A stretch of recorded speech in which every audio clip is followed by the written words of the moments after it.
Qui est Abraham Hannibal?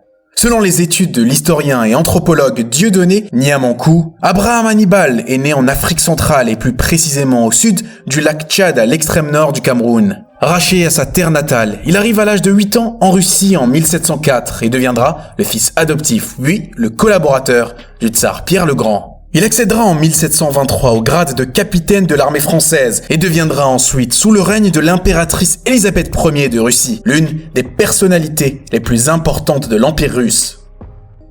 J'espère que vous allez bien. Dans cette vidéo, nous allons parler de l'histoire d'Abraham Hannibal, en nous basant sur les études de l'historien et anthropologue béninois Dieudonné Niamankou. Pour plus d'histoire, n'hésitez pas à vous abonner. De la Logone à Constantinople. La Logone était la capitale d'une principauté africaine située aux confins du Tchad et du Cameroun. À la fin du XVIIe siècle et au début du XVIIIe siècle, le prince régnant était le Miaré Broua. Il était considéré comme le fondateur de la cité Logone. C'est dans cette cité que naquit vers la fin du XVIIe siècle Abraham Hannibal.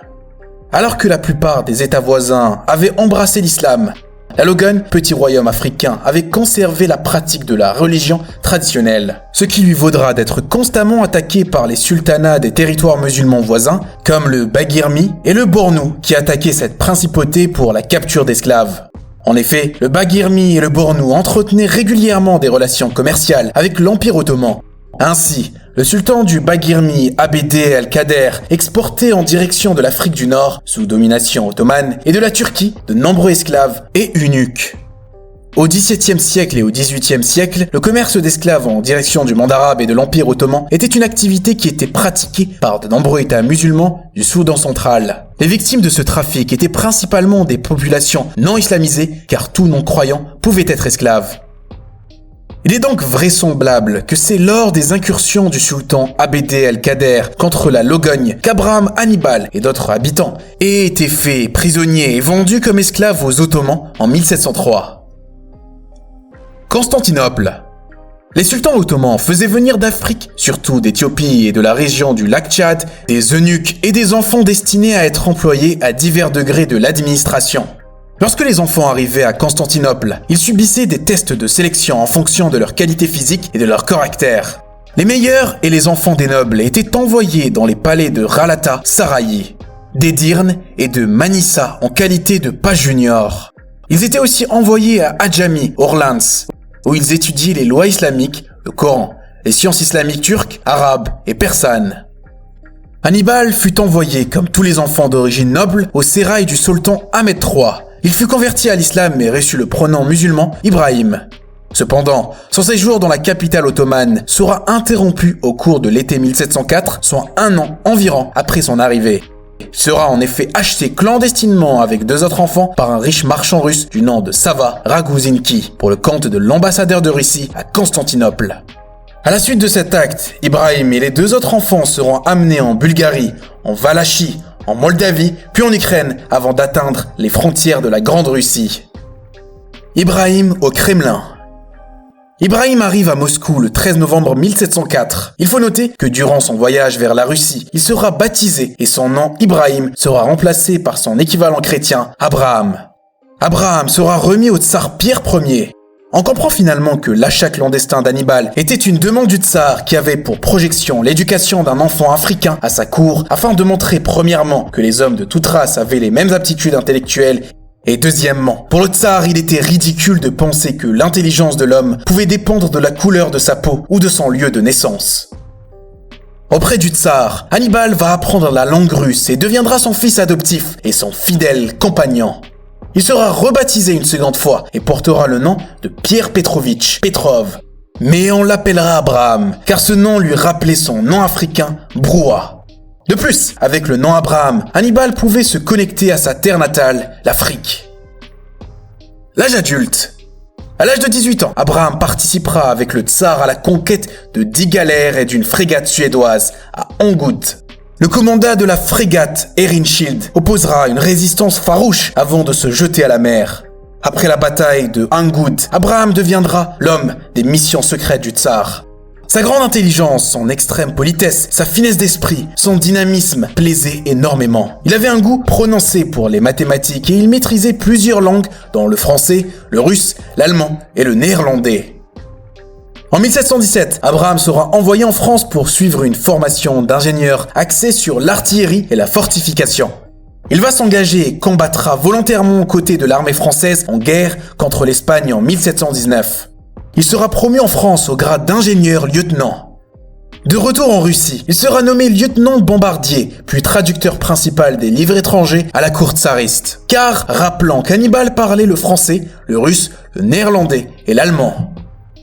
Après la mort de Pierre Ier, Pierre II montera au pouvoir. Le nom Petrov ne rattachera plus Hannibal à rien. Il sera arrêté puis repoussé de la cour royale et envoyé en exil en Sibérie. Il gardera cependant le nom Hannibal, car ce nom lui rappelait sa carrière militaire et son lien avec l'Afrique. Ce nom lui rappelait également le nom du général africain le plus célèbre de l'Antiquité, Hannibal de Carthage, le vainqueur des Romains. À la mort de Pierre II, Hannibal sera libéré de son exil puis nommé par Anna Ivanovna major à la garnison de Topolsk. Et plus tard, ingénieur-capitaine, puis lieutenant-colonel à la garnison de Reval. Sous le règne de l'impératrice Élisabeth Ier, il sera promu général-major des armées, puis commandant en chef avec en prime l'octroi des terres. Toujours sous le règne d'Élisabeth, il obtiendra le titre de noble, rappelant qu'après la mort de Pierre Ier et sous le règne de Pierre II, il sera chassé de la cour et envoyé en exil en Sibérie. Au cours des années 1745, la vie d'Abraham Hannibal connaîtra des hauts et des bas. Il sera en conflit avec certains hauts dignitaires russes, car Hannibal dénonçait les actes de maltraitance que subissaient les soldats de la garnison. Ardent défenseur des intérêts de la Russie contre la Suède, il sera remercié et entrera de plein droit dans l'ordre de la chevalerie de l'Empire russe. Il deviendra le chevalier Abraham Hannibal, puis le premier ingénieur et le premier général en chef noir de l'armée impériale russe. Dans les années 1759, il deviendra le chef des grands travaux du plus grand empire de l'Europe. À la mort de la tsarine Élisabeth Ier et sous le règne de Pierre III, Hannibal va connaître de nombreuses discriminations. Il sera mis de force à la retraite pour vieillesse, sans promotion et sans gratification royale. Il va falloir attendre le renversement de Pierre III et la montée au pouvoir de Catherine II pour que tout rentre dans l'ordre pour Hannibal. Hannibal sera finalement nommé seigneur noir de 1762 à 1781. Échec et amour. Sur le plan amoureux, le premier mariage d'Hannibal avec Eudoxie Diopère, fille d'un riche grec, sera un échec, car elle ne l'aimait pas. Il finira par trouver le bonheur auprès de la Suédoise Christine Regina de Schronberg, avec qui il aura 7 enfants.